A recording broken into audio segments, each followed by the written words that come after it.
అందరికీ ముందుగా అడ్వాన్స్ వినాయక చవితి శుభాకాంక్షలు.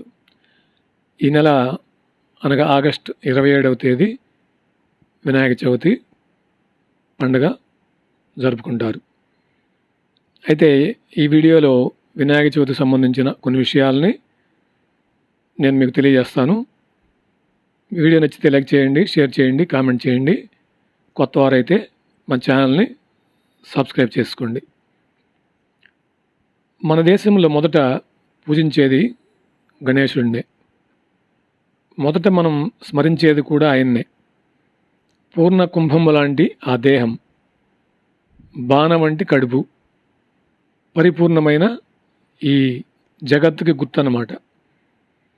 ఏనుగు తల, సన్నని కళ్ళు మేధస్సుకు సంకేతాలు. వక్రతుండము ఓంకార ప్రణవనాదానికి ప్రతీక. ఏనుగు లాంటి ఆకారాన్ని మోస్తున్నది ఒక చిన్న ఎలుక. అదే ఆత్మలోని చమత్కారం. ఆ పొట్టను చుట్టూ ఉండే నాగము అంటే పాము శక్తికి సంకేతము. 4 చేతులు మానవాతీత సామర్థ్యాలకు, తత్వానికి సంకేతం. చేతిలో ఉన్న పాశ అంకుశములు బుద్ధి, మనసులను సన్మార్గములు నడిపించే సాధనాలకు ప్రతీకలు. మరో చేతిలో కనిపించే దంతం ఆయనదే. వ్యాస భగవానుడు మహాభారతం రాయటానికి సంకల్పించినప్పుడు తన దంతాన్నే విరిచి ఘంటంగా మార్చాడు. ఇదంతా విజ్ఞానం కోసం చేయవలసిన కృషికి, త్యాగానికి సంకేతాలు. మరొక చేతిలో కనిపించే మోదకం ఉండ్రాయి ఉంటుంది. కొందరి ప్రకారం అది వెలగకాయ కూడా అంటారు. భక్తులు తక్కిన దేవతలు ఎదుట తప్పులు చేసి ఉంటే క్షమించమని చెంపలు వేసుకోవడం ఉంది, కానీ వినాయకుని ఎదుట మాత్రం గుంజీలు తీయాలి సుమా. ఇలా ఎన్నో ప్రత్యేకతలు, నిగూఢ సంకేతాలు కలిగిన అధినాయకుడే మన వినాయకుడు.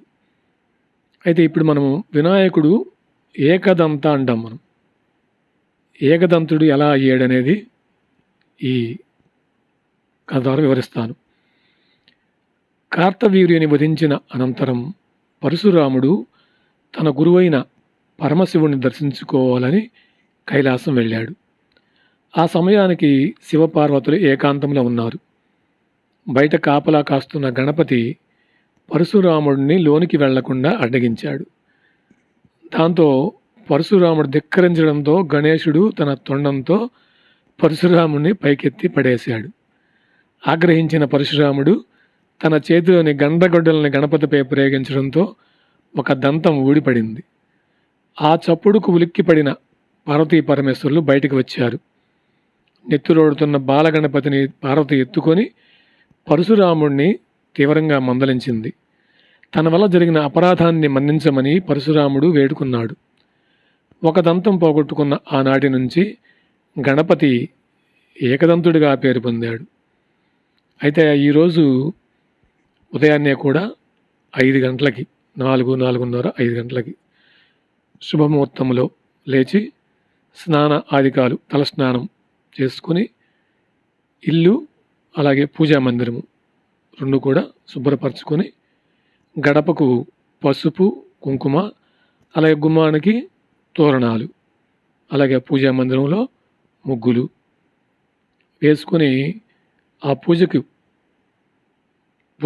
చేయడానికి ప్రారంభించేవారు వారు ధరించవలసింది ఆకుపచ్చ రంగు పట్టు వస్త్రాలను ధరించి దానికి కావాల్సినటువంటి వినాయకుడి పటములకి గంధము, కుంకుమ ఇలా. అయితే ముఖ్యమైనవి ఏంటంటే అక్షంతలు కూడా పసుపు రంగు, అలాగే పూజకి కావాల్సింది కలువ పువ్వులు, బంతి పువ్వులు, పూలమాల, ఆయనకి నివేదన చేయాల్సింది ఉండ్రాళ్ళు, బూరెలు, గారెలు ఇలా. తర్వాత గణపతి అష్టోత్తరము, సంకటనాశన గణేష స్తోత్రము, ఇలా రుణ విమోచక గణపతి స్తోత్రము, గణపతి సహస్రనామము, శ్రీ గణేష ఆరాధన, గణపతి జననము, అలాగే ఈరోజు దర్శించాల్సినటువంటివి గణపతి దేవాలయాలు, కాణిపాకం, అయినవిల్లి ఇలా. ఆయన నైవేద్యం కూడా ఉండ్రాళ్ళతో నైవేద్యం చేసుకొని ఆయనకు పూజ గరిగితో గణపతికి గకార అష్టోత్తరం చేయాలి. ఇలా ఈ విధంగా ఈ రోజుని చాలా చక్కగా వినాయక చవితిని మనం జరుపుకోవాలి. అయితే ఇప్పుడు వినాయకుడిని మనం అందరూ కూడా పందిళ్ళు వేసి చక్కగా అలంకరించి పెద్ద పెద్ద విగ్రహాలను తీసుకొచ్చి నవరాత్రుల్లాగా కొంతమంది 3 రోజులు, కొంతమంది ఒక్కరోజు, కొంతమంది అలా వాళ్ళ యొక్క శక్తి అనుసారము పూజలు చేస్తూ ఉంటారు. అయితే వినాయకుడిని ఏ దిక్కున మనము పెట్టుకొని పూజ చేయాలి ఆ విషయం కూడా నేను ఇప్పుడు మీకు తెలియజేస్తాను. మండపాల్లో గణేశుడిని ఏ దిశగా ప్రతిష్ఠించాలి అనేది మనం ఇప్పుడు తెలుసుకుందాం. 9 రోజుల పాటు కొలువయ్యే వినాయకుడిని ఇంట్లో అయినా సరే, మండపాల్లో అయినా సరే ఏ దిశలో ఉంచాలి అనే సందేహాలు చాలామందికి ఉంటాయి. సాధారణంగా మండపంలోని గణేష్ విగ్రహం తూర్పు లేదా ఉత్తరం వైపు ముఖం ఉండేలా ఏర్పాటు చేయాలి. ఈశాన్య దిశ వాస్తు శాస్త్రంలో పవిత్రమైనదిగా భావిస్తారు. ఎందుకంటే ఇది దైవిక శక్తులకు సంబంధించిన దిశ. విగ్రహం యొక్క ముఖము ఉత్తరము లేదా తూర్పు వైపు ఉండాలి. ఇది సానుకూల శక్తిని ఆకర్షిస్తుందని నమ్ముతారు. మండపాల్లో వినాయకుడిని పశ్చిమం, దక్షిణం దిశగా ఏర్పాటు చేయడం మంచిది కాదని చెప్తుంటారు. గణేశుడిని ప్రతిష్ఠించే స్థలం ఎత్తైన పవిత్ర ప్రదేశంగా ఉండాలి, శుభ్రంగా ఉండాలి. విగ్రహం వెనుక గోడ ఉంటే చాలా మంచిది. మండపాన్ని పూలు, దీపాలు, గంధము, ఇతర పూజా సామాగ్రితో అలంకరించడం సానుకూల వాతావరణాన్ని సృష్టిస్తుంది. సాధారణంగా వినాయక మండపం అంటే ప్రజలు భారీగా గుమికూడే ప్రదేశం. అందుకే ఒక్కోసారి దొరికిన ప్రదేశాన్ని బట్టి కూడా మండపం యొక్క ముఖము ఏర్పాటు చేయాల్సి వస్తుంది కూడా. వాస్తుశాస్త్రం ప్రకారం ఇంట్లో గణేశుడి విగ్రహాన్ని ప్రతిష్ఠించేటప్పుడు కొన్ని నియమాలు పాటించాలి. ఇంట్లో వినాయక విగ్రహాన్ని ప్రతిష్ఠించేటప్పుడు విగ్రహం యొక్క ముఖము ఇంటి లోపలికి ఉండేలా చూసుకోవాలి.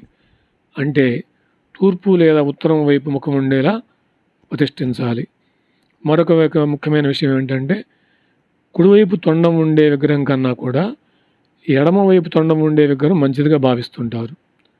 అలాగే తెలుపు లేదా సింధూరం రంగులో ఉండే విగ్రహాలు ఇంటికి శుభం అని వాస్తుశాస్త్రం చెబుతుంది.